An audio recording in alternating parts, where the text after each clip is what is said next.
ସାରା ଦେଶର କୋଣ ଅନୁକୋଣରେ ଭଗବାନ ବିର୍ସା ମୁଣ୍ଡାଙ୍କ 150ତମ ଜୟନ୍ତୀ ଅବସରରେ ଜନଜାତି ଗୌରବ ଦିବସ ପାଳନ ହେଉଥିବା ବେଳେ ସୁବର୍ଣ୍ଣପୁର ଜିଲ୍ଲା ପ୍ରଶାସନ ପକ୍ଷରୁ ମଧ୍ୟ ଆଦିବାସୀ ସମ୍ପ୍ରଦାୟର ମହାନ ଜନନାୟକ ବିର୍ସା ମୁଣ୍ଡାଙ୍କ ଜୟନ୍ତୀ ଅବସରରେ ଜନଜାତି ଗୌରବ ଦିବସ ପାଳିତ ହୋଇଯାଇଛି।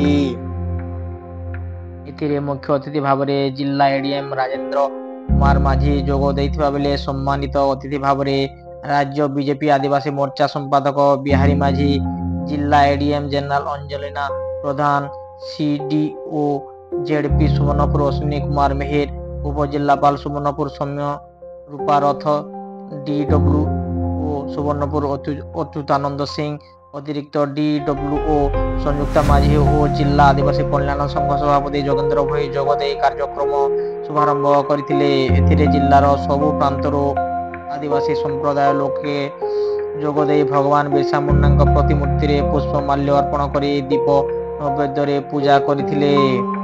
ପରେ ମଞ୍ଚରେ ଆଦିବାସୀ ସାଂସ୍କୃତିକ କାର୍ଯ୍ୟକ୍ରମ ଅନୁଷ୍ଠିତ ହୋଇଥିଲା।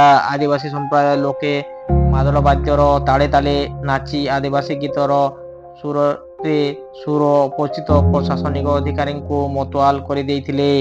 ଏଥିରେ ଏଡିଏମ୍ ପ୍ରଧାନ ଓ ଉପଜିଲ୍ଲାପାଳ ରଥ ଆଦିବାସୀ ଗୀତ ଆଉ ମାଦଳ ବାଦ୍ୟର ଅପୂର୍ବ ସ୍ୱରରେ ଝୁମି ଯାଇ ଜନଜାତିଙ୍କ ପରମ୍ପରାରେ ନୃତ୍ୟ ପରିବେଷଣ କରିଥିଲେ। ଅପରପକ୍ଷରେ ଉପଜିଲ୍ଲାପାଳ ଆଦିବାସୀ ସମ୍ପ୍ରଦାୟ ଲୋକଙ୍କୁ ଆଜିକାର ଦିନରେ ସମାଜର ମୁଖ୍ୟ ସ୍ରୋତରେ ସାମିଲ ହୋଇ ଭାରତ ସରକାରଙ୍କ ଜନହିତକର ଯୋଜନାରେ ସାମିଲ ହେବାକୁ ପ୍ରେରଣା ଦେଇଥିଲେ।